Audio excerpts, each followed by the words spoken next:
récemment, je partais au village natal de mon papa et on m'avait arrêté pour excès de vitesse. Je lui ai dit, ok, je suis parfaitement d'accord que je suis en excès de vitesse parce que c'était 70 ou 80 km, je roulais à 100. Fine. Ok. Je suis pas conforme. Ah ouais. Mais après, il faut que tu puisses me donner, comment je vais dire, l'article ou, je sais pas, Tu me code. donnes un justificatif. C'est quoi, ça. une Et preuve. après, j'ai payé.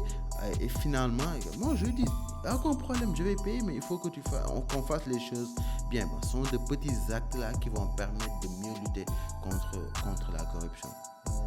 Mais moi, ça m'est arrivé une fois. Mais le mec, je lui demande de m'attester, il me dit non. C'est très problématique en effet. Ah, le C'est mec. ça.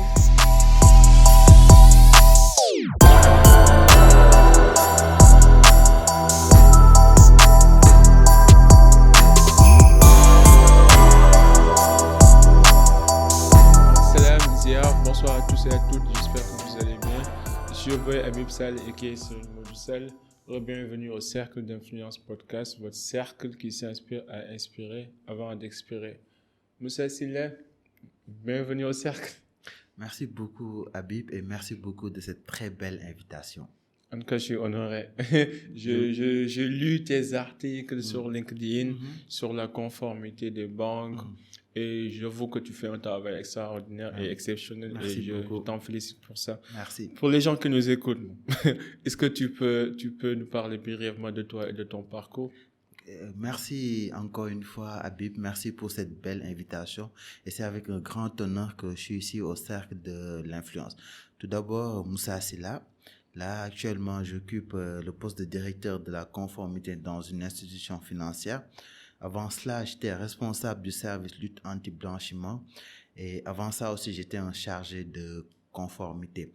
Pour mon parcours académique, j'ai eu une licence en finance comptabilité et un master en ingénierie financière. Et à mes heures perdues aussi, je suis blogueur et écrivain. Ouais. Apprenti. Non, écrivain. Parle-moi un peu de ton enfance. T'as grandi ici, t'as fait tout ton parcours ici ou? J'ai grandi à Dakar. J'ai eu mon bac scientifique ici au Sénégal. Bon, c'est une enfance, disons, disciplinée. Mon père était une personne très stricte, très disciplinée. Je me rappelle que durant toute l'année scolaire, j'avais droit à 2 chemises ou 2 pantalons. C'est une éducation dure qui, sur le coup, ne me faisait pas plaisir, mais après, rétrospectivement, je me suis rendu compte qu'il voulait ancrer des valeurs en moi et m'éviter de voir de penser que la vie, elle est très facile alors qu'elle ne l'est pas. Après mon baccalauréat, je suis allé au Canada pour poursuivre mes études et après, je suis rentré au Sénégal pour des raisons familiales. Pour des raisons familiales. Et tous les enseignements que ton père t'a transmis, est-ce que tu peux les résumer? Si tu analyses ta personnalité, ce que tu es devenu, j'imagine que ton père a joué un rôle assez important. Le côté très persévérant, le côté très persistant. Il était militaire ou quoi? Non, il n'était pas militaire. C'est juste il a perdu son papa à l'âge de 17 ans. Il a quitté son village Kumpentum pour venir à Dakar sans connaître personne. Wow. Et après, à sa mort, il a une situation plutôt privilégiée. Et ça, il le disait que c'est dû à son travail très dur, à sa persévérance, à sa persistance et au refus de penser que voilà, les circonstances de la vie peuvent nous empêcher d'atteindre nos objectifs. Non, il a dit que ces circonstances-là doivent être une motivation supplémentaire pour aller là où on souhaiterait aller. Et ce sont ces valeurs-là qu'il m'a inculqué à toujours penser que je peux, je dois, et à ne pas vouloir la facilité, à aller au-delà de ce qu'on me demande. Et est-ce que tu peux nous parler un petit peu de ce que c'est que la conformité, le rôle de la conformité, qui est le législateur ou bien qui met en place ces lois et ces règlements et son importance de manière générale? Okay. Je vais donner une définition très simple de la conformité. La conformité, elle est tout simplement le respect des réglementations. Si je prends l'exemple d'une banque, elle est une profession réglementée. La loi 2008-26 portant réglementation bancaire dit à son article 13 qu'on ne peut pas exercer l'activité de banque sans avoir l'agrément de la commission bancaire. La commission bancaire est le régulateur des banques dans la zone UMOA, Union monétaire ouest africaine. Après, il y a d'autres réglementations comme la loi 2018-03 relative à la lutte contre le blanchiment de capitaux et le financement du terrorisme, la loi portant répression de l'usure, la loi de finances rectificative de juillet 2021. Ben, ce sont toutes ces réglementations-là et les circulaires aussi de la commission bancaire que la conformité doit s'assurer que la banque respecte. Et il y a plusieurs régulateurs. Il y a la Banque centrale, il y a la commission bancaire, il y a la CENTIF pour la lutte contre le blanchiment de capitaux et le financement du terrorisme. Aujourd'hui, mettre en place un dispositif de conformité et l'appliquer, ça donne une bonne réputation. On est conforme envers les règles et en même temps, ça évite à une banque ou à une entreprise de recevoir des sanctions et des amendes. Ces sanctions et des amendes-là diminueront son profit et en même temps nuiront à sa réputation parce que toute la presse va en parler et la banque va avoir une très mauvaise réputation, ce qui fera que les clients ne seront pas incités à venir ouvrir un compte dans l'institution financière. Qui sont les régulateurs dans votre secteur? C'est la Banque centrale. La Banque centrale, la commission bancaire, la CENTIF qui est l'organisme chargé de lutter contre le blanchiment de capitaux et le financement du terrorisme dans chacun des 8 pays qui composent la zone UMOA. Ouais. Et est-ce que l'État joue un rôle dedans, dans cette conformité? Effectivement, parce que parfois, les lois, elles sont nationales.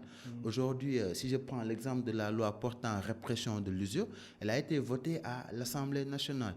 Et aujourd'hui, l'administration fiscale peut nous envoyer des réquisitions que nous sommes tenus d'y répondre. S'ils veulent des informations sur un contribuable, et tout ça sont des lois qui ont été votées, comme le Code général des impôts. Et récemment, il y a eu un arrêté qui a été sorti sur la tenue d'un registre des bénéficiaires effectifs. Nous sommes aussi obligés de les respecter. Je prends un exemple parce que, bon, en tant que client externe, quand on achète des produits ou des services, bon, on suppose que l'État a déjà fait son boulot et que le produit a été contrôlé, inspecté. Pareil aussi pour les écoles de formation. Parfois, normalement, toutes les écoles de formation doivent être accréditées pour pouvoir pour pouvoir dispenser des cours. Mais on se rend compte parfois qu'il y a des gens qui manigancent leur chemin, qui donnent des cours sans pour autant être accrédités. Donc, dans le domaine de la conformité des banques, quels sont les moyens pour assurer cette conformité? Est-ce qu'on peut l'analyser sous l'angle d'un client externe? Comment un client externe peut attester la conformité ou bien peut se montrer rassurant par rapport à la conformité d'une banque? Ok. Tout d'abord, il y a une circulaire, nous en tant que banque, qui nous régit. C'est la circulaire 05-2017 de la commission bancaire sur la conformité. La circulaire nous dit qu'il faut qu'on recense toutes les normes qui sont applicables à une banque. Et j'ai cité tantôt quelques lois. La loi portant réglementation bancaire, la loi 2018-03 sur la lutte contre le blanchiment de capitaux et le financement du terrorisme. Et d'autres lois qui sont diverses, la loi portant répression de l'usure. Donc, il faut qu'on identifie toutes ces normes-là d'abord. Après, on fait un gap. Est-ce qu'aujourd'hui, nous sommes conformes envers ces lois? Sinon, quelles sont les actions que nous pouvons entreprendre pour être conformes? Et après qu'on va identifier ces actions-là, on va mettre en place un plan d'action pour être conforme. C'est la mise en place de procédures, d'instructions, de politiques en interne. Et ces politiques, ces institutions, ces procédures sont la déclinaison en interne des différentes réglementations qui nous sont imposées, qui nous sont applicables, autant pour moi. Ok. Et donc, vous êtes inspecté régulièrement par des agents externes pour vérifier cette conformité. Effectivement, la commission bancaire peut de temps à autre venir faire une inspection. Et chaque année aussi, nos états financiers doivent être certifiés par des commissaires aux comptes. Et ces commissaires aux comptes-là, ils sont indépendants, sont les grands cabinets. Bon, je vais pas les citer, mais ce sont souvent les grands cabinets comptables qui viennent attester de nos états financiers. En même temps, il faut un certain contrôle sur nos dispositifs de conformité. Oh, ouais. Bon, pour les gens qui sont perplexes par rapport à la conformité, Parce que je lisais un rapport où on disait que le Sénégal fait partie parmi les pays les plus corrompus en Afrique, entre guillemets. Donc j'imagine que quelque part, il y a, comme tu as dit, tu as déjà travaillé dans une structure où tu faisais la lutte contre le terrorisme, la corruption, la fraude. Quand tu analyses le domaine, quel est l'état du Sénégal dans ces domaines en termes de lutte contre la corruption, les fraudes et tous les différents vecteurs de non-conformité? Ok, bon, je ne dirais pas que le Sénégal fait partie des pays les plus cons parce que honnêtement, En Afrique, on ouais, parle de manière générale. je n'ai pas le classement actuellement, Ouais, mais le Sénégal peut faire beaucoup mieux. ouais, Et aujourd'hui, on dit que la corruption fait partie des principaux vecteurs du blanchiment de capitaux. Et si on lit l'actualité, le Sénégal fait partie de la liste grise du GAFI. Le GAFI, c'est l'organisme qui a été mis en place pour lutter contre le blanchiment de capitaux et le financement du terrorisme à l'échelle internationale. Il met en place des normes ou recommandations que les États sont chargés d'appliquer. Et le Sénégal présente beaucoup de déficiences. Et si aujourd'hui on ne parvient pas à lutter plus fermement contre la corruption, lutter contre le blanchiment de capitaux sera utopique. Donc, il faut que le Sénégal puisse faire des progrès dans ce sens-là, voter une loi contre la corruption et l'appliquer. Il y a des lois qui existent déjà, non? Oui, mais les lois, elles sont incomplètes. Parce qu'il y a la loi instituant l'OFNAC, le code pénal, je pense, en ses articles 159 en 63, contient des dispositions relatives à la lutte contre la corruption, mais c'est insuffisant. Il faut que le Sénégal aille beaucoup plus loin. Si on regarde à l'échelle internationale, beaucoup de pays ont voté des lois anticorruption. La France, la loi Sapin 2. L'Angleterre, le UKBA, United Kingdom Anti-Bribery Act, les États-Unis, le FCPA. Donc le Sénégal aussi doit aller dans ce sens-là, voter une loi et s'assurer qu'elle est bien appliquée. Appliqué. Bon, moi, je ne suis pas contre les lois. De toute façon, ce n'est pas moi qui décide Mhm, si on doit faire une loi ou pas. Mais ce que je vois avec les lois, je trouve que parfois ça peut être une excuse mhm, pour dire qu'on a fait un pas. mhm. Mais ça ne veut pas dire qu'on a obtenu les résultats voulus, quoi. Tu vois un peu. Par exemple, au Effectivement. Sénégal, parfois, même de manière générale, Mhm, partout dans le monde, mhm, quand on a un problème, par exemple, là, on parle des monnaies virtuelles ou bien les mhm, technologies numériques, c'est vrai que ce n'est pas bien régulé. mhm. Le problème peut être profond. Mais on a tendance d'habitude à dire faut qu'on trouve un règlement, faut qu'on mette en place une réglementation. C'est bien Mhm, d'avoir un langage commun, mhm, mhm. d'avoir des objectifs communs, mais pratiquement, qu'est-ce qu'on peut faire pour lutter contre la corruption au-delà des lois, en termes d'application, en termes d'inspection, de contrôle et surtout de l'engagement et de l'implication de la partie civile? Effectivement. Je suis parfaitement d'accord avec toi, Habib. Donc, aujourd'hui, il faut juste pas voter une loi pour voter une loi. Une loi. Il faut aussi l'appliquer. Il y a un adage, un concept que les anglo-saxons appellent le turn from the top, le ton donné par le sommet. Si aujourd'hui, on a voté une loi anticorruption et que le sommet de l'État montre l'exemple, lutte fermement contre la corruption, si aujourd'hui un membre du gouvernement il est accusé pour des faits de corruption, qu'on l'oblige à démissionner et après qu'il essaie de se blanchir, s'il n'est pas coupable de ces faits-là, ben voilà, fine. S'il est coupable de ces faits-là, qu'on puisse appliquer la loi dans toute sa rigueur. Mais s'il n'y a pas ça, si aujourd'hui on perçoit que la lutte contre la corruption elle est faite à des buts partisans ou politiques, c'est sûr Le qu'elle va clientélisme politique aussi. elle va échouer. Donc, il faut qu'elle puisse être très impartiale et qu'on l'utilise pour que la corruption diminue au Sénégal. Et je rappelle que si aujourd'hui, il y a la corruption, ben, nous, on ne va pas faire preuve de civisme fiscal. On paye énormément d'impôts et si ces impôts-là sont détournés, ben, on va aussi trouver des moyens pour ne pas payer des impôts. Si aujourd'hui nos impôts sont bien dépensés et qu'on voit les résultats, ben, on va dire qu'on a intérêt à payer les impôts. Et je prends toujours l'exemple de la Scandinavie. Ce sont des pays qui ont un fort taux Si, si. d'imposition, mais en même temps, la population y adhère parce qu'il y a un contrat qui est clair. On paye nos impôts et vous les appliquez, vous les utilisez comme nous, on veut. Et c'est pas pour rien que la péninsule scandinave, que ce soit Danemark, Suède, font partie des pays les plus hauts au monde. C'est pas pour rien, c'est une raison en fait. Ouais, C'est parce que l'État fait bien son boulot, les populations sont bien engagées et que tout le monde tend vers un objectif commun. Mais ici au Sénégal, je vois qu'il y a vraiment un déphasage entre les actes et les paroles. Même tu Ouais. vois, Macky Sall, au début, il parlait de lutter contre la corruption, le blanchiment, et on voit ce qui se passe au Sénégal. Ouais. Bon, je juge personne, mais en tout cas, on voit, les choses sont là, et elles sont palpables, quoi. Effectivement. Maintenant, les marchés gré à gré, le blanchiment des capitaux, au niveau, on a vu un peu par rapport au niveau réglementation, conformité, ce qu'on peut faire, c'est de mettre en place des lois. Mais au niveau, en tant que consommateur ou en tant que client, nous, qu'est-ce qu'on peut faire? Est-ce qu'on peut, par exemple, bon, j'imagine qu'au Sénégal, il y a pas mal d'associations de consommateurs, mais individuellement, en termes de responsabilité individuelle, qu'est-ce qu'un citoyen responsable peut faire pour ne pas faire partie de ce système vicieux? Ok, aujourd'hui, on peut refuser par exemple de payer à une personne qui nous sollicite pour des pots de vin. On peut lui dire non, on ne va pas payer. Donc, tu nous écris une attestation en bonne et due forme et nous, on va payer.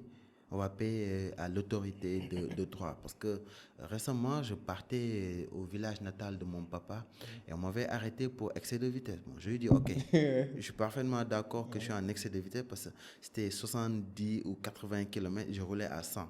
Fine. Ok. Je ne suis pas conforme. Ah ouais. Mais après, il faut que tu puisses me donner, comment je vais dire, l'article ou, je ne sais pas, Tu du me code. donnes un justificatif, C'est quoi, ça. une Et preuve. après j'ai payé. Et finalement, moi, je lui dis, aucun problème, je vais payer, mais il faut que qu'on fasse les choses bien. Bon, ce sont de petits actes-là qui vont permettre de mieux lutter contre la corruption. Ouais. Mais moi, ça m'est arrivé une fois. Mais le mec, je lui demande de m'attester, il me dit non. C'est très problématique, en effet. Voilà, le C'est mec, ça. il me dit non. Il me dit non, mais mon gars, là, tu payes comme les autres, sinon je t'atteste pas. J'ai Ouais, même pas de papier pour t'attester. c'est ça. C'est extraordinaire. Ouais, Sur le plan professionnel, dans les entreprises, par exemple, je vois que parfois, on a ce qu'on appelle les compliant officers. C'est des gens qui sont là pour vérifier que l'entreprise est conforme, que ce Effectivement. soit les multinationales, les petites moyennes. En tout cas, les grandes entreprises, Effectivement. non seulement il y a des lois et des réglementations applicables au niveau international, régional et national, mais au niveau interne aussi, parfois on peut mettre en place des normes, des protocoles pour renforcer cette conformité. Et que dedans, du genre dans l'entreprise, on nomme quelqu'un ou bien un département qui, qui doit recevoir les réclamations ou bien les cas. Si quelqu'un en fait traite un sujet délicat et il ne connaît pas Effectivement. les bonnes démarches à prendre, par exemple, est-ce qu'on peut accepter l'invitation d'un fournisseur Ouais. ou bien est-ce qu'on peut accepter les cadeaux de quelqu'un qui travaille avec nous dans un marché ou bien dans un projet spécifique. Et d'habitude, dans les entreprises, ces compliant officers ont plus de pouvoir que même les DG, en fait. Surtout dans les multinationales. Par exemple, dans les multinationales, le compliant officer a plus de pouvoir que les DG. Parce que c'est lui qui régule le cadre de gouvernance. Mais dans les banques, est-ce que c'est pareil? Et si c'est oui, est-ce qu'il y a des représailles en cas de dénonciation ou bien en cas d'annonce de fraude? Si vous n'avez pas de compliant officer, comment on peut renforcer ça en interne et pousser aux gens pour leur dire que quand vous faites des dénonciations, vous êtes protégé, vous êtes anonyme et vous ne risquez rien, quoi. Effectivement, dans les banques, c'est une obligation réglementaire d'avoir une fonction compliance ou fonction conformité. C'est la circulaire qui le dit. Il faut avoir une fonction conformité. Après, pour qu'une fonction conformité soit performante, il faut qu'elle soit indépendante. Il faut qu'on puisse la doter de ressources suffisantes.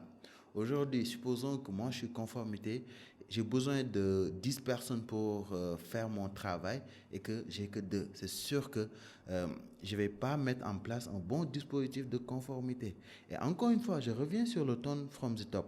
Si aujourd'hui, les dirigeants d'une entreprise montrent que la conformité, elle est importante, lui donnent toutes les ressources dont elle a besoin, ben, ils vont créer un environnement où les lois, les règlements, les circulaires, les directives seront respectées. Mais si aujourd'hui, on met en place une fonction conformité, c'est un tigre de papier, et qu'on ne la dote pas de tout ce dont elle a besoin, mais c'est sûr que la fonction conformité va échouer.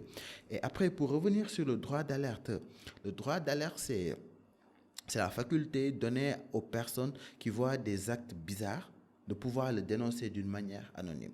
Si je prends l'exemple de la France, les lanceurs d'alerte sont protégés par la loi Sapin 2. C'est écrit noir sur blanc que tu n'as pas le droit de leur faire des représailles, sinon la loi tombe sur toi. Après, c'est une chose de mettre en place. C'est pareil au Sénégal aussi Au Sénégal, la circulaire sur la gouvernance dit que les banques doivent mettre en place une politique d'alerte. Après, elle n'est pas aussi détaillée que la loi Sapin 2 ou une directive sur les lanceurs d'alerte qu'a mis en place l'Union européenne. Mais dans tous les cas, il faut qu'on puisse tendre vers ça et mettre en place une bonne politique pour protéger les lanceurs d'alerte, parce que c'est dans l'intérêt d'une entreprise. Aujourd'hui, il peut se passer des choses bizarres que l'entreprise ne corrobore pas, mais elle n'est pas au courant. Si on donne la possibilité aux salariés de pouvoir le dénoncer, mais avant que cet acte-là puisse se produire et que les régulateurs le découvrent, ben, on va pouvoir le dénoncer et protéger l'entreprise. Donc, c'est dans l'intérêt de toute entreprise de mettre en place une politique d'alerte efficace et surtout impartiale et juste. Et surtout la notion d'impartialité que tu as notée. Parce que normalement, comme tu disais tout à l'heure, par exemple, ces personnes-là, elles ont le pouvoir de légiférer et même de dire non au directeur général sur certaines questions. Mais sauf que je trouve que d'habitude ou souvent, ils n'appliquent pas ce pouvoir décisionnel pour des raisons que je ne comprends pas. Et après, bon, je n'ai pas l'information, je n'ai pas toutes les informations. Peut-être qu'il y a des sujets qu'on ne connaît pas. Mais au Sénégal, notre culture, on connaît le Sénégalais, on parle tôt. Parfois, on n'a pas la culture du secret ou bien du professionnalisme. Et dans les entreprises, parfois, à force de ne pas se faire exposer, on peut retenir certaines choses, en fait. Maintenant, si tu dénonces quelqu'un, ou bien tu signifies... on a vu dans le cadre professionnel, mais dans le cadre étatique, comment ça se fait? Est-ce que quelqu'un, n'importe qui, peut déclarer un cas de faute? Et si oui, par quel moyen on peut passer dans le cadre gouvernemental, étatique, administratif? Ok, à ma connaissance, une telle réglementation n'existe pas au Sénégal. Okay. À ma connaissance. Mais encore, aux États-Unis, ça existe.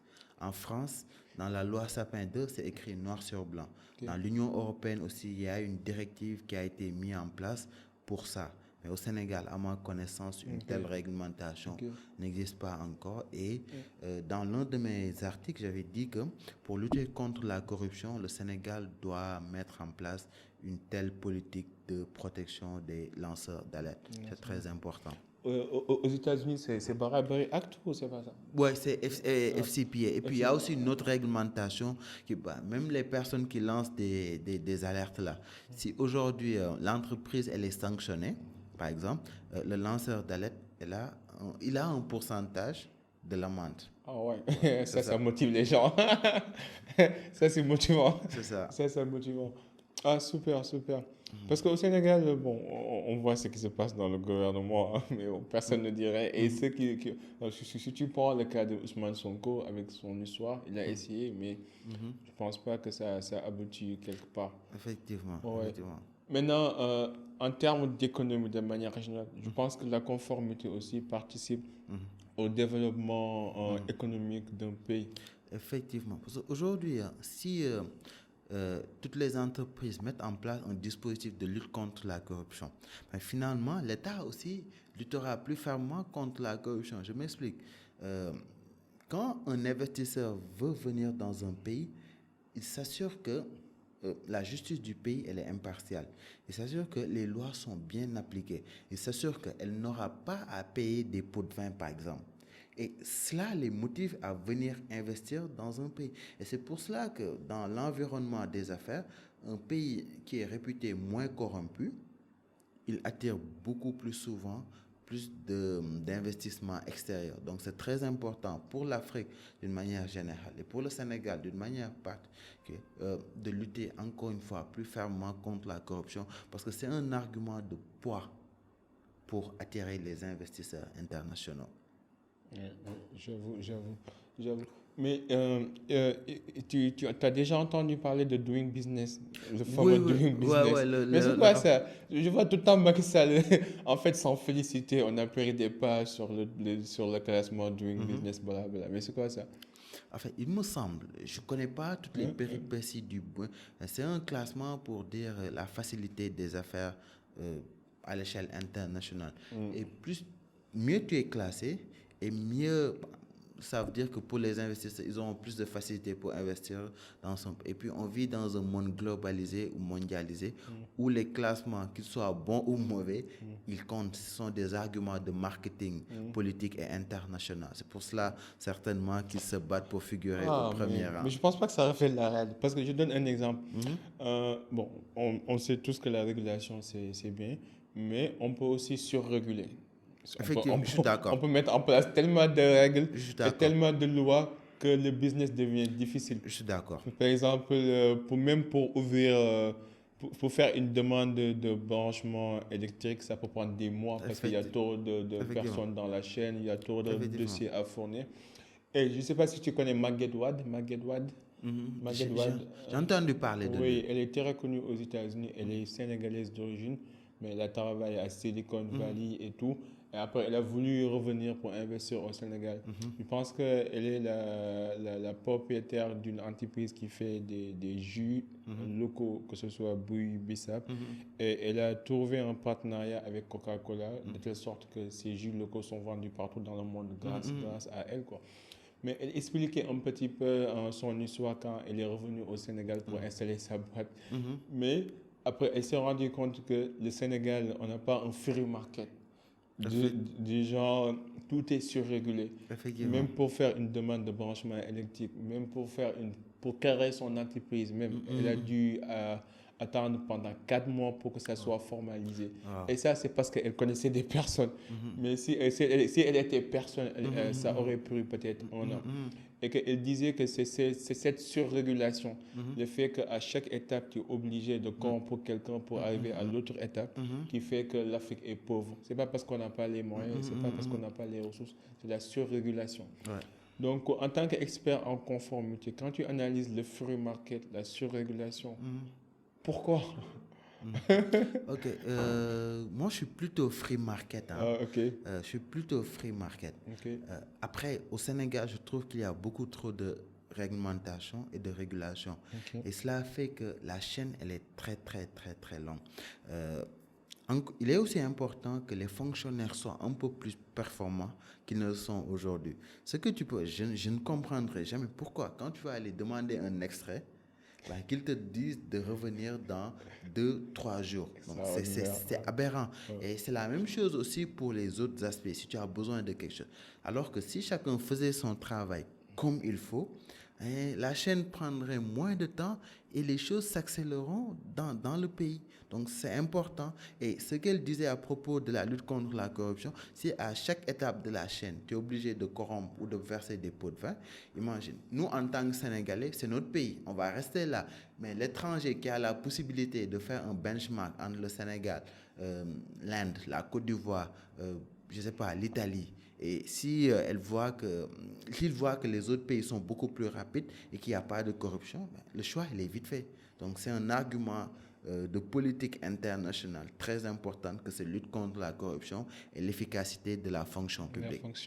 Et ce que je ne comprends pas, c'est pourquoi on ne peut pas simplifier les procédures. Par exemple, dans certains pays, tu peux créer une entreprise en moins de 5 minutes sur un site web. Tu peux même déclarer tes revenus, payer tes impôts en moins d'1 heure de temps. Tout c'est en ligne. Donc, pourquoi le Sénégal, même pour acheter un terrain, ou même faire une mutation, tu es obligé de te déplacer.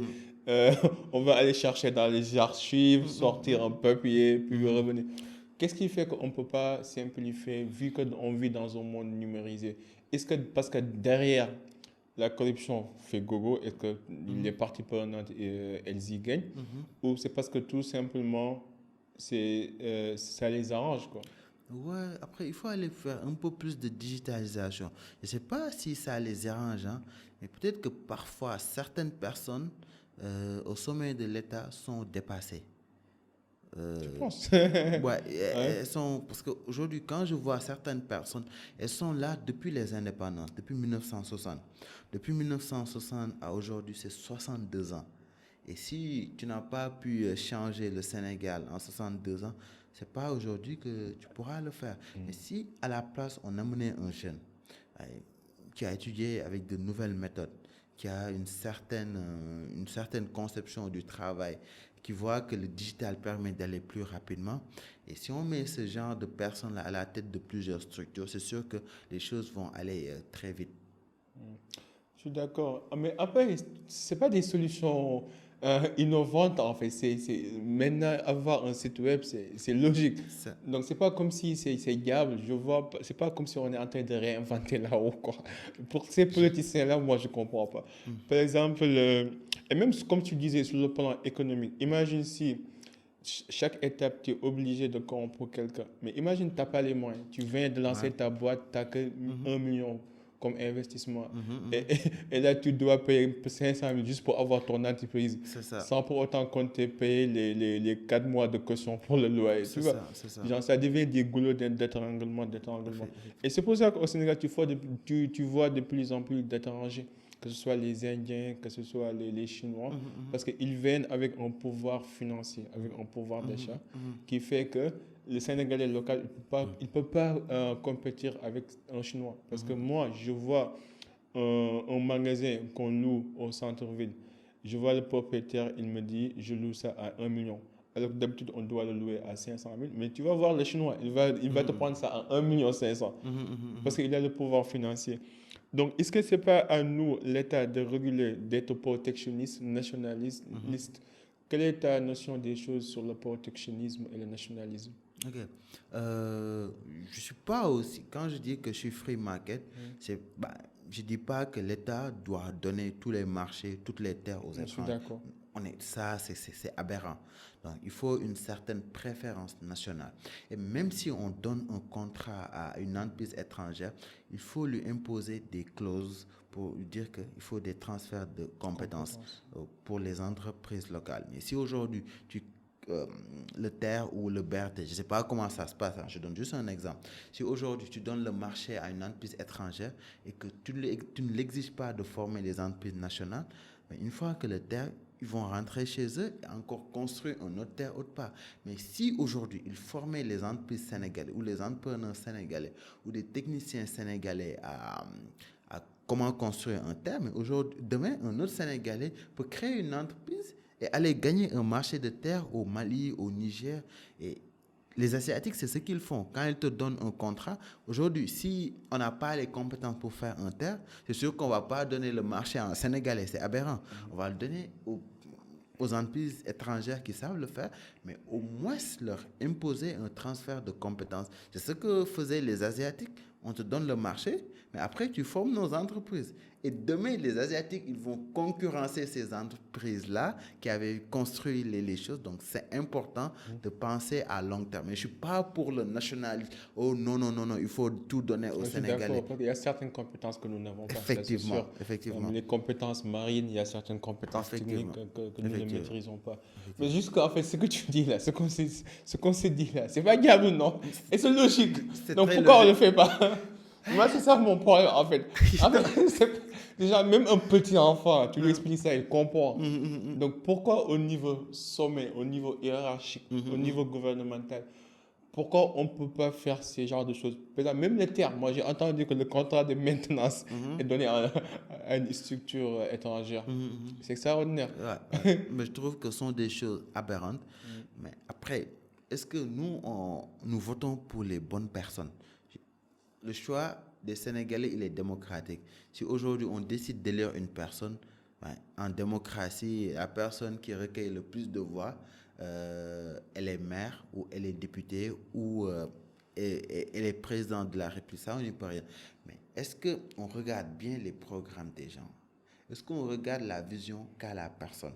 Est-ce qu'aujourd'hui, on ne vote pas par émotion, parce que la personne me plaît, parce que la personne a un discours qui est fougueux, parce que la personne, elle est charismatique?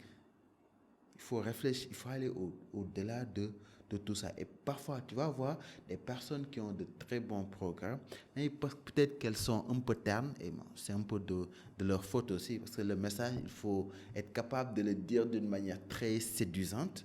Et même si tu as de très bonnes idées, il faut être capable de bien véhiculer l'idée avec tout ce qu'il faut. Si tu dois porter un costume très bien coupé, mais tu vas l'acheter. Si tu dois porter un boubou très beau, tu vas l'acheter.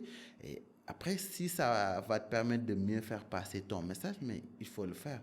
Et c'est très important que les personnes qui ont de bonnes idées puissent bien le véhiculer.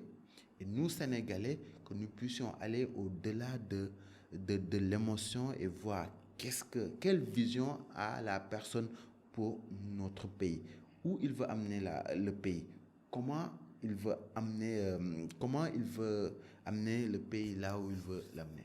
Ouais, C'est très ça aussi. important.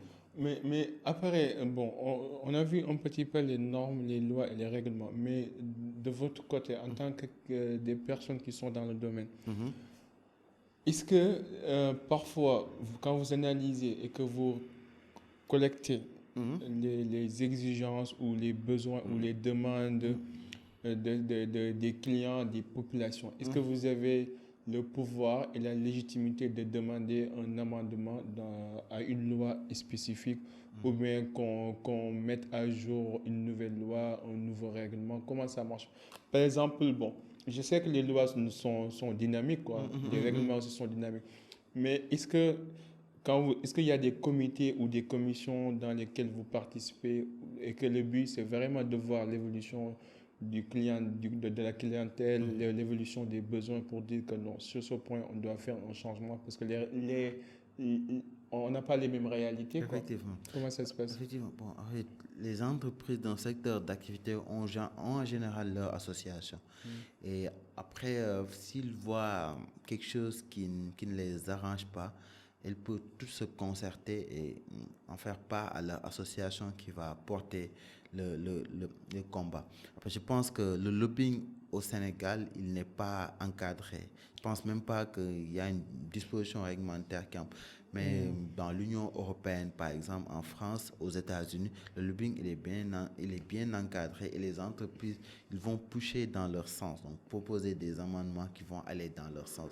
Et peut-être que dans quelques années, on va tendre vers cela aussi dans notre pays. Mais donc, vous n'avez pas de lobby au Sénégal, les financiers? Ça, je ne saurais le dire. Ok, ok. Mais il n'y a pas au Sénégal une loi qui encadre le lobbying, Le il me lobby. semble, Ok. ou j'en ai pas connaissance. Ok, ok. Maintenant, que penses-tu de Wave et que penses-tu des portefeuilles numériques, les gens qui concurrencent un peu les banques traditionnelles, quoi? Ben, le monde, il évolue. Hein. Ouais. L'un de mes livres préférés, c'est c'est Clinton Christensen, j'ai oublié le nom. Ouais, The Innovator Dilemma, voilà, The Innovator Dilemma. Bon, il montre qu'une entreprise, si tu ne t'adaptes pas, hein, tu risques de disparaître. Wave, il est là. Il a proposé un produit qui arrange les Sénégalais. Et voilà, les Sénégalais y ont adhéré. Mais aujourd'hui, en tant que banque, tu ne peux juste pas te dire que voilà, Wave. Il faut trouver des stratégies aussi pour les concurrencer et pourquoi pas aussi mettre en place un portefeuille de monnaie électronique comme Wave. Mais Wave, il est là et il sera bien là. Mais juridiquement, qu'est-ce qui différencie Wave d'une banque? Ok, une banque, elle est régulée par la loi portant réglementation bancaire. Nous, en tant que banque, on a le droit de faire toutes les activités de crédit et toutes les activités de banque. Alors que Wave, elle est un portefeuille de monnaie électronique, donc il ne peut faire que le portefeuille de monnaie électronique. Ok. C'est ça. Donc Wave, il est cantonné à un certain domaine, alors qu'une banque, C'est pour ça que Wave ne vous inquiète pas, hein, c'est ça. Parce que vous connaissez quand même assez limite, quoi, c'est ça. Non, mais c'est pas ça. Mais après, le Sénégal est un pays très faiblement bancarisé. Et Wave, Quel est le taux de bancarisation? Bon, j'ai pas les statistiques actuellement, mais je pourrais te le donner Non, en offre t'inquiète pas, après. t'inquiète. Mais Wave, il participe, et de même que les autres portefeuilles de monnaie électronique, il participe à la hausse de la bancarisation et voilà, tout. bah, les Sénégalais, peut-être parfois ils ont peur des banques, mais avec Wave ou les portefeuilles de monnaie, c'est plus facile d'avoir un compte Ouais. et d'y garder son argent. Après, je pense que aussi la formule magique de Wave, c'est le parcours client, quoi. Tu n'as Effectivement. pas besoin d'être un ingénieur ou bien un instructeur pour utiliser la Effectivement. plateforme. C'est juste des scans, des QR codes et puis ça passe, quoi. Et Effectivement. c'était ça l'erreur de Wari quand ils sont venus avec l'obligation de montrer les cartes d'identité, donner les numéros, les noms, c'est compliqué. C'est Alors que ça. Wave, tu scannes, c'est fini, quoi. Effectivement. Moins d'une minute, quoi. Maintenant, quand tu analyses, bon, en restant toujours sur le volet économique, quand tu vois ce qui se passe, par exemple, au Maroc ou au Nigeria ou au Kenya, des pays qui sont super développés en termes de digitalisation, en termes d'émergence numérique, pourquoi au Sénégal, on a du mal à avoir des entreprises de grande taille? Est-ce que si on voit la réglementation, est-ce que c'est un problème d'innovation ou c'est un problème d'accompagnement pour ces startups? Ok, disons que l'environnement entrepreneurial il est très important. Si je prends l'exemple des États-Unis, la Silicon Valley, je pense la route 224 à Boston n'ont rien à voir avec les autres zones. Donc, pour qu'il y ait un environnement entrepreneurial propice, il faut un certain nombre de choses. Une bonne régulation. Pas de régulation, c'est pas bon. Trop de régulation aussi, c'est pas bon. Il faut un juste milieu. Il faut un accompagnement de l'État dans les infrastructures. Il faut un taux d'imposition qui est pas élevé, pas faible aussi. Un taux d'imposition optimal qui est. Et là, j'en reviens aussi à la corruption. Si on dépense bien l'impôt, on va moins imposer les Sénégalais. Donc, la lutte contre la corruption aussi, elle est très importante pour stimuler un environnement entrepreneur. Il faut aussi former les gens. Aujourd'hui, la plupart des gens, ils croient qu'il faut juste avoir de l'argent pour créer une entreprise. Non, il faut autre chose. Il faut de la discipline. Si ton cousin veut que tu l'embauches alors qu'il n'a pas les compétences, mais tu ne dois pas l'embaucher, je suis désolé de le dire. Et aujourd'hui, il ne faut pas avoir un bénéfice d'1 milliard pour aller vivre comme un pacha. Il faut réinvestir. Beaucoup d'entreprises ne versent pas des dividendes parce qu'ils réinvestissent leurs bénéfices dans l'entreprise. Mais qu'est-ce qu'on voit souvent au Sénégal? Dès que l'argent commence à entrer, on change de train de vie. Et voilà, l'entreprise commence à prééquiter et on n'avait pas de réserve financière. Donc c'est important aussi cet aspect. C'est important. Mais parlons à la suprématie. Surtout la suprématie américaine. Tu vois un peu. Bon, dans certains projets, j'ai vu que les Américains, des gens, bon, tu peux me corriger si j'ai tort. Par exemple, je vois que parfois, si l'Amérique sanctionne un pays, tous les autres pays qui traitent avec ce pays est éliminé d'office et même sanctionné. Cette suprématie américaine-là, moi, ça me rend malade. Parce que c'est pas parce que vous avez un problème avec Moussa que moi, forcément, votre ennemi n'est pas forcément mon ennemi. Donc, est-ce que nous, on est suprême? Et pourquoi cette suprématie américaine? Comment on peut faire pour s'en débarrasser? Bon, pour s'en débarrasser, ça, je ne saurais le dire. Mais aujourd'hui, la plupart des transactions internationales sont effectuées en dollars. Les États-Unis te disent que si aujourd'hui on sanctionne un pays et que toi tu veux travailler avec le pays, tu ne peux pas le faire en dollars parce que c'est notre monnaie. Donc si tu le fais en dollars, on va te sanctionner aussi. On voit très souvent beaucoup d'entreprises européennes être très lourdement sanctionnées. Et d'ailleurs, même la France en était inquiétée en disant que les entreprises, les États-Unis, ils font un peu de dumping. Ils sanctionnent des entreprises européennes à coût de milliards de dollars. Mais tant que le dollar sera la monnaie des transactions internationales, tant que les États-Unis seront toujours puissants, mais leur voix va beaucoup plus porter que, disons, la Gambie. Si aujourd'hui la Gambie voulait sanctionner un autre pays à l'échelle internationale, c'est sûr que ne seraient pas Ouais. prises au sérieux, C'est comme pas, si ouais. c'était les Vous n'avez États-Unis. vous n'avez pas une méprise, Donc quoi. voilà, les États sont supposés être égaux, mais en réalité, ils ne le sont pas. Il y a des rapports de force. D'ailleurs, le Conseil de sécurité de l'ONU dit que 5 pays ont le droit de veto.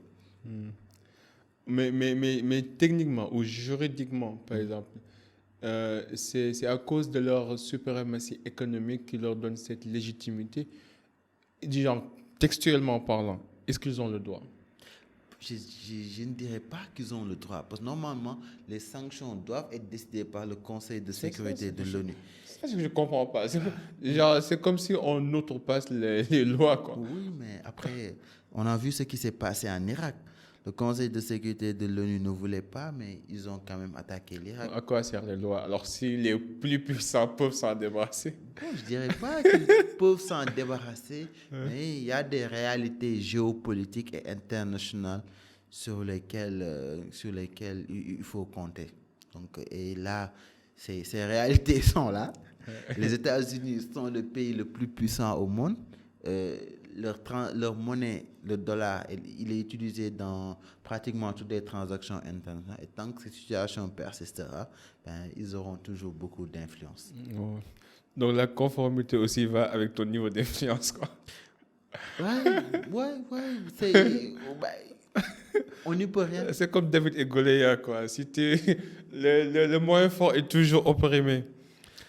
Mais de manière générale, ça va être la dernière question avant d'entamer la partie personnelle. De manière générale, en tant que pays en voie d'émergence, qu'est-ce qu'on peut faire concrètement? Ou bien est-ce que tu as des conseils particuliers pour les populations, pour les entreprises, pour les gens qui sont au niveau du gouvernement, quant aux différentes manières de faire pour propulser les pays, mais dans le bon sens, quoi?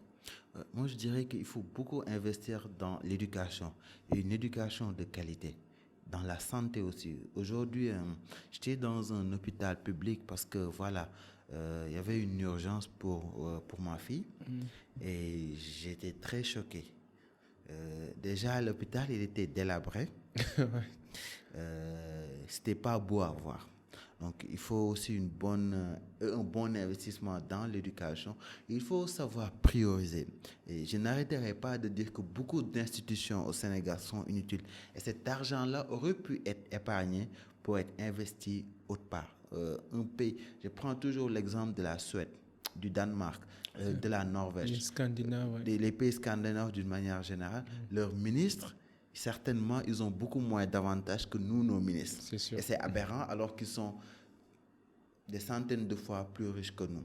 Donc, quand on est un pays pauvre, on peut pas avoir, les gouvernants ne peuvent pas avoir un train de vie de riches. C'est aberrant. Donc, c'est important aussi de diminuer le train de vie de l'État et investir cet argent-là dans d'autres secteurs comme l'industrie, comme l'éducation, comme la santé. Et il faut aussi accompagner les entrepreneurs sénégalais, bien les accompagner au-delà du pécuniaire, bien les former et faire des transferts de compétences pour les marchés qui sont octroyés aux étrangers. Surtout montrer l'exemple, ça aussi c'est super très important. Montrer l'exemple par le leadership, par l'influence. J'ai juste quelques questions personnelles cette fois-ci. Est-ce que tu as déjà connu un échec particulier qui t'a marqué? Oui, j'ai connu beaucoup d'échecs et je dis toujours qu'à chaque fois que j'échoue, j'en sors très grandi. Donne-moi une anecdote, un exemple d'échec. On est en 2020, en 2021. Un de mes managers m'avait dit que je n'avais pas les capacités pour être manager. À l'époque, j'étais un chargé de conformité. Ça m'avait fait énormément mal. Très mal. Ouais, et après, bon, je me suis dit que je vais me battre. Et quand j'ai été nommé manager, c'était déjà une première victoire. J'avais dit que je ne pouvais pas l'être. Yes. Et je le suis déjà. Et après, je me suis dit que je vais être très performant. Et au moment de quitter, mon équipe m'a octroyé un très beau prix en disant que voilà, je les ai amenés d'un point A à un point B. Ils avaient trouvé mes performances exceptionnelles. Et ça, c'était quelque chose vraiment qui m'avait marqué. Et il m'est aussi arrivé à certaines périodes de ma vie de penser que mon talent peut suffire, pour atteindre mes objectifs. Mais à chaque fois que j'ai pensé ça, j'ai périclité et je me suis rappelé que voilà, c'est le travail dur, c'est la persistance, c'est la persévérance qui permettent d'atteindre ces objectifs. Bon, ce sont de petites choses là qui, bon, qui me donnent la motivation de travailler encore plus fort en me disant que voilà, le talent ne suffit pas, l'intelligence ne suffit pas, mais il faut beaucoup de persistance, il faut beaucoup de persévérance. Et ce que disent les gens, c'est pas très important, c'est juste leur opinion. Et en travaillant dur, en persistant, en persévérant, on peut leur prouver le contraire. Et ça, c'est l'une des plus belles victoires d'une personne. Parfaitement d'accord avec toi. Si tu dois remonter le temps, quel conseil donnerais-tu à toi-même il y a 10 ans ou 20 ans, peu importe. De travail dur. Dur. Tu travailles moins dur à l'époque. Ouais, je travaille moins. Je travaille moins. Non, je le dis honnêtement. Je travaille moins dur. De prendre beaucoup soin de moi, de ma santé, de faire du sport, de manger bien, d'être discipliné et de savoir prioriser. Bon, là, je lirai beaucoup plus de livres. Là, actuellement, j'ai beaucoup de difficultés pour lire à cause de ma fille. Et t'as une fille? Oui, voilà. De quel âge? Elle a 11 mois. Ah ouais, ça va. Oui, non, ça va pas. Non. Je veux dire, ça va pas. Donc, je pensais que tu avais dit 11 ans. Non, 11 ans, là, ça va pas. Non, c'est l'âge où, voilà, elle a besoin de beaucoup d'attentes. Donc là, je me dirais que je devais lire beaucoup plus, je devais travailler encore beaucoup plus dur. Mais il n'est jamais trop tard pour faire les choses bien. Oui. Quelle est la leçon que ta fille t'a apprise? Que voilà, ma personne, elle n'est pas très bien. Aujourd'hui, si je veux acheter un costume et que voilà, ma fille, elle a besoin de quelque chose, c'est sûr que je me sacrifie. Et voilà, c'est l'une des plus belles choses. Ça t'apprend à donner beaucoup plus d'amour et surtout aussi à travailler encore plus dur parce que tu te dis que tu dois la mettre dans les meilleures conditions. Il faut qu'elle étudie dans de très bonnes écoles. Il faut qu'elle ne manque de rien. Et ce sont des choses qui sont très importantes et sur lesquelles... Moi, j'aime bien les petites filles. Hein? J'aime bien les petites filles. J'aime bien les bébés de manière générale. Est-ce que qui est ton plus grand mentor et qu'est-ce qu'il t'a appris? Très bonne question. Je sais que je lis souvent les livres d'Obama et je les lis. Je les lis plusieurs fois. Ces mémoires, Une Terre promise, je l'ai lu peut-être 3 fois. Dream for My Father, Audacity of Hope. Et puis, c'est un très beau parcours. Exceptionnel. Voilà, Audacity of Hope. Ça commence par cette anecdote-là. Juste après les attentats, une personne lui a dit, mais tu t'appelles Hussein, donc tu ne peux pas être présent des États-Unis et l'histoire a montré que... Et puis il y a Mandela. Récemment aussi, je lisais les très beaux mémoires d'Abdoulaye Bathily.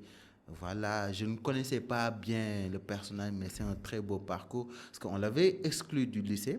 Son père, il était décédé. Il a fait une candidature libre pour pouvoir obtenir le bac avec la mention. Donc, c'est un épisode qui m'a... J'ai même écrit un article sur ça, tellement ça m'a marqué. Donc, il y a beaucoup d'exemples. Abdoulaye Wade sur son côté persévérant. Bon, ce côté-là, je l'aime, mais d'autres côtés. Et puis, et même Macky Sall aussi, parce que si je vois là d'où il vient, son parcours aussi, quoi qu'on puisse dire. Indépendamment de ses réalisations, de ses faiblesses, de ses forces, on ne juge pas, mais parcours d'un point A à un point B, quand même. C'est exceptionnel. Effectivement. Est-ce que tu as une insécurité que tu essaies de combattre actuellement? Je suis plutôt nerveux.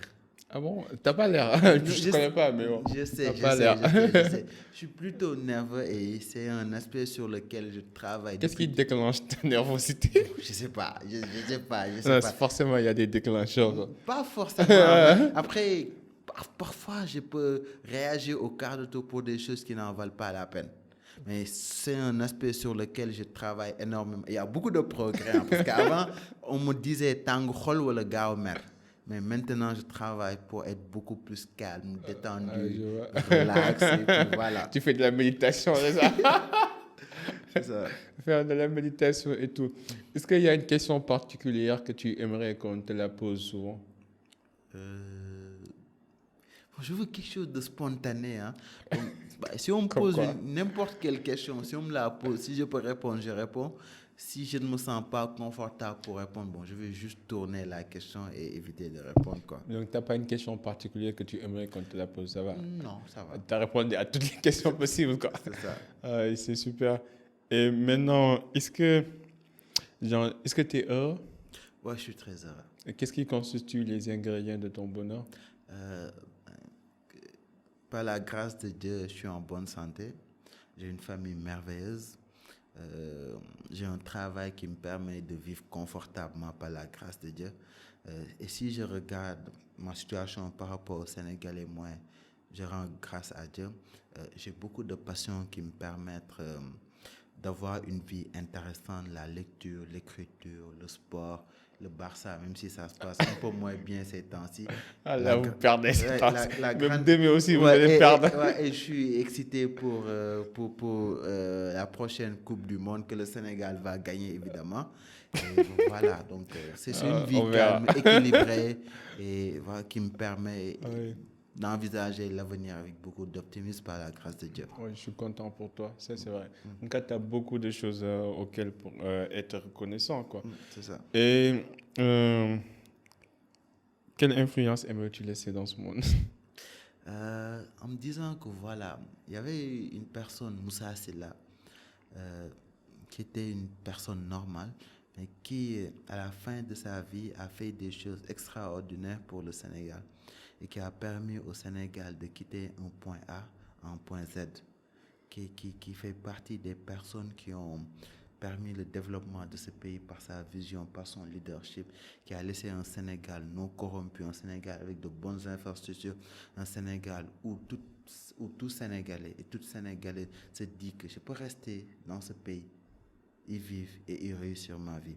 Donc si je réussis à ancrer cette mentalité dans l'esprit des Sénégalaises et des Sénégalais, je me dirais que voilà, j'ai fait ma part du travail. Et tu te vas où dans 5 ans, 10 ans? Bon, dans 5 ans, je me vois toujours dans une entreprise, Ouais. écrire beaucoup de livres Ouais. et voilà. En tout cas, moi, Guy, thank you. Merci beaucoup. C'est moi qui te, Ce fut un honneur. J'ai beaucoup appris. c'est moi qui te Oui, remercie. et j'ai lu tes articles aussi. J'ai commencé. Est-ce que tu peux parler un peu de tes articles, de ton livre e-book C'est ça. et comment les gens pourront entrer en contact avec toi? Mon e-book, il est disponible sur LinkedIn. Je l'avais écrit en août 2021 et voilà, c'était une période où ma carrière stagnait et je me suis juste réveillé un beau jour en me disant voilà, j'avais écrit beaucoup d'articles sur la conformité. Je me suis dit je vais juste regrouper tous mes articles. Et après, je me suis dit non, je ne vais pas m'en arrêter là, je vais aller au-delà de ça. Et l'e-book avait fait un tabac. Ça a permis de relancer ma carrière. C'est après ça que voilà, les opportunités ont fait tu. Yeah. Et bon, là, je suis en train de finaliser la version physique aussi. Super. Bon, j'écris en général dans les journaux sénégalais sur beaucoup de thématiques comme l'éducation, la santé, le social. Et voilà, comment aider les gens à prendre conscience de leur potentiel. Je ne suis pas un coach. Hein. Je suis pas un Non, coach. non, mais même moi, je suis pas un coach. C'est ça. Loin d'être un coach. C'est ça. Mais quand même, on essaye d'aider avec le peu que nous Effectivement, avons, quoi. effectivement. C'est essentiel. Un message particulier aux jeunes qui nous écoutent, ça va? Croyez en vous. Il faut beaucoup de patience, Keep walking. de persistance, de persévérance dans la vie. Et les choses ne vont pas se passer comme on le veut au moment où on le veut, mais il faut toujours persister, persévérer et toujours garder sa dignité. Demain, quand les choses vont bien se passer, tu pourras regarder n'importe quelle personne droit dans les yeux. C'est important, quand les choses se passent moins bien, de garder sa dignité et de ne pas faire des choses qui demain feront que les gens riront de nous. Voilà. C'est extrêmement important. En tout cas, Moussa, merci. C'est moi qui te remercie. Ce fut un honneur. Et le cercle d'influence, c'est ton cercle. Si on peut être utile sur quoi que ce soit, n'hésite pas, on est là pour toi, quoi. Les amis, c'était le Cercle d'Influence podcast comme d'hab. Ici, on s'inspire à inspirer avant d'expirer. En attendant, soyez uniques, soyez légendaires. Peace and love. We out. Bye.